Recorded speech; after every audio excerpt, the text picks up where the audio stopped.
दोस्तों, जब मन पवित्र होता है, विचार पवित्र होते हैं। विचार जब पवित्र होता है तो कार्य भी पवित्र होने लगते हैं, और कार्य जब पवित्र होने लगते हैं तो कार्य का फल भी पवित्र हो जाता है, और इसी के साथ विजय श्री हासिल हो जाती है।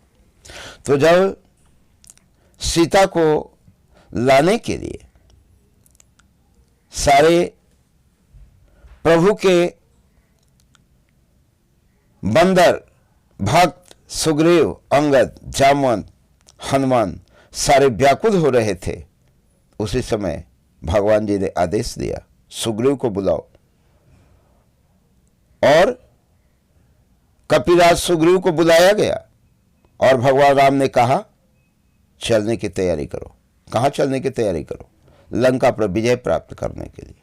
और दोस्तों, आज आसुरी प्रवृत्ति जब चारों तरफ नृत्य तांडव कर रही है, मां बहनों की मर्यादा मिट रही है, आज बुढ़ों का सम्मान समाप्त हो रहा है, आज गुरुजनों का निरादर हो रहा है, समाज धीरे धीरे गर्त की ओर जा रहा है, और इस गर्त भरे जीवन से लोगों को बाहर निकालने के लिए आज हमें नैतिक पतन को होने से बचाना है, और इसके लिए हमें नैतिक स्तर से आगे बढ़ना होगा। और जब हम नैतिक स्तर से आगे बढ़ेंगे तो हमारे भी कार्य सुंदर होंगे, और सुंदर कार्य करने का अवसर पहुंच चुका है।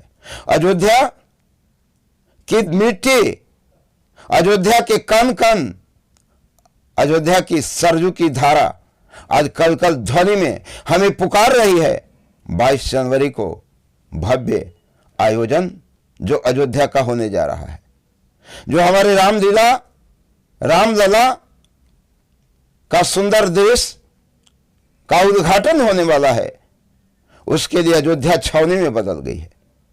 तीनों सेना के जवान अयोध्या को चारों तरफ से ऐसे चौक चाबंदों से घेरे हुए हैं कि परिंदा भी पर नहीं मार सकता है। और ऐसे शुभ अवसर पर हम सुंदर कांड की 2 पंक्तियां आपको इसलिए दे रहे हैं कि आपके मन में अगर कोई कलुषता है, आपके मन में अगर किसी प्रकार का अपराध है, तो आपसे प्रतिज्ञा करें, आप 5 मिनट सुंदर कांड का पाठ करें, और अगर ना बन सके तो कम से कम श्रवण करें।